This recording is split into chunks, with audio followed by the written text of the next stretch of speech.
Did magic still exist during the Ulster Cycle of Ireland's mythology? Well, Dag the Eve agus Fáilte. Hi, hello, and welcome. Jon O'Sullivan from the Irish Pagan School. And the answer, not hard to say, yes, it definitely still did. Now, when many people think about the Ulster Cycle, a lot of the people think about the main saga or main story that exists within it, known as the Táin Bó Cuailnge, the cattle raid of Cooley. But there are a lot of other stories in the Ulster Cycle as well, many of them also being other types of Táin Bó Cuailnge, and Táin Bó Fliais, there's a number of other cattle raids, as well as a number of other stories about like the births, deaths, boyhood deeds of various heroes or main characters that exist within the Ulster Cycle. But for a lot of people, they focus on the martial aspects, the champions, the warrior feats, all of the main conflicts, the last stands of heroes, the battles between all of the men of Ireland and the men of Ulster, etc. But there is a significant amount of magic that is still happening within that time frame and within that cycle. As we kind of look at the four main cycles of our stories, we have the mythological cycle, which generally deals with the deities, the Tuatha Dé Danann, etc. After which we have the Ulster Cycle. So it's not very far away from the time of gods in Ireland. Following the Ulster Cycle, we have the Fenian Cycle.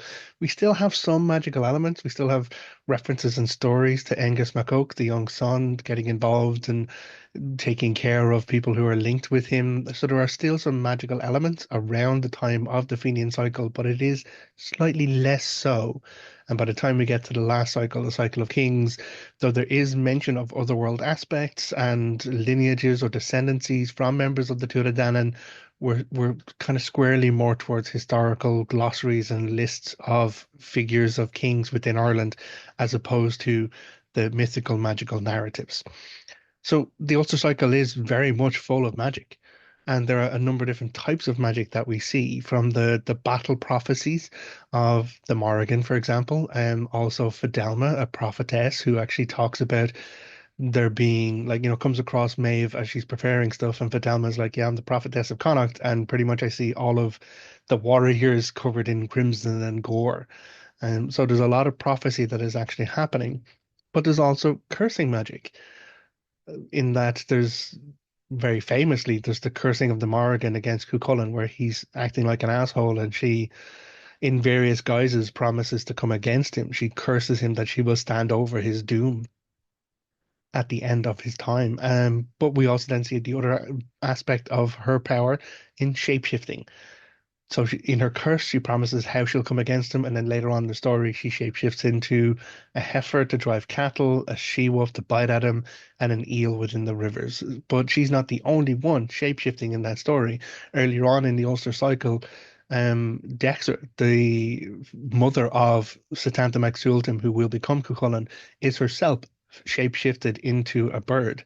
Her and 50 maidens of An Macha are shapeshifted into otherworld birds. So there's a lot of different things that happen, as well as, now I know I'm speeding down through these different types of magic because there's one that I'm a personal fan of, and I have an example of it that I really want to read out to you. Um, but throughout the Ulster Cycle, it is steeped in magic. There is otherworld influences all the time. We have deity-based circumstances with the Morrigan, Dagda, etc. But then there are magical feats that are performed by non-deity individuals. And that's where we get to one of my personal favorites that I came across in the Lord, Bardic power. So we see it time and again in various ways that bards have the power to kind of define or alter or shift or shape reality by how they recite against it. So they're said to have two forms of speaking. There is mulla agus air, as in mulla, which is satire, and air, which is praise poetry. I think I have them right this time, but it is satire and praise. So this rough, like, take down speaking, and then also this smooth raising up and lifting up speaking. And so those aspects do, even within the legal structures, shift and change people's position within the very strict caste society that was ancient Ireland. But one of the other great things, and this is the example that I really wanted to share, is when bards have a sufficient amount of knowledge and a sufficient amount of power, this definition by recitation can really alter and shape not just themselves or not just their own story, but the literal landscape of the island. And so there is a particular bard who is mentioned, and I have the excerpt of what happens here. His name is Aed Mac Anin, and Aed Mac Anin cohabited with Morrígan the Furzy Hair. She was the wife of Concover, Concover, this king in Ulster. Aed was the poet of Concover. They were found out. Cohabiting means that they were getting it on. They were having a tryst. So they were found out. Then the poet was seized by Concover's command, and the poet asked that his death might be drowning. And Concover granted him that. So of course, at this point, you're like, okay, why would the bard ask specifically that he be drowned to death? It seems a bit rough, but whereupon Aed was taken out to be drowned to every lake in Ireland, and he would sing a spell upon the water so that it ebbed away until there was not a drop in it, so that there was not in Ireland any river or lake that would drown him. Now, if that is not absolute epic play and absolute epic setup, he's like, oh, well, if you're going to kill me, I'd like to be drowned, please. Knowing all the while that he has the knowledge of all the rivers and all the lakes, and he can, by his power, cause the waters to go away from him, which means that no matter where they go in Ireland to try and drown him, they literally can't. So it does come to a sad end for not actually Aid. Unfortunately, this story comes from the death of Lair Búideach, Lair Búideach being one of the heroes of Ulster. So, of course, there's Cuchulain, Conall Cernach, and Lair Búideach. So they're the three rivals, the great rivals in Ulster. And the story ends with Lair Búideach because as these guys having gone all around Ireland trying to drown Aid, and Aid being like, well, there's not a river or lake. They find one more lake, and it is a lake outside Lair Búideach's house.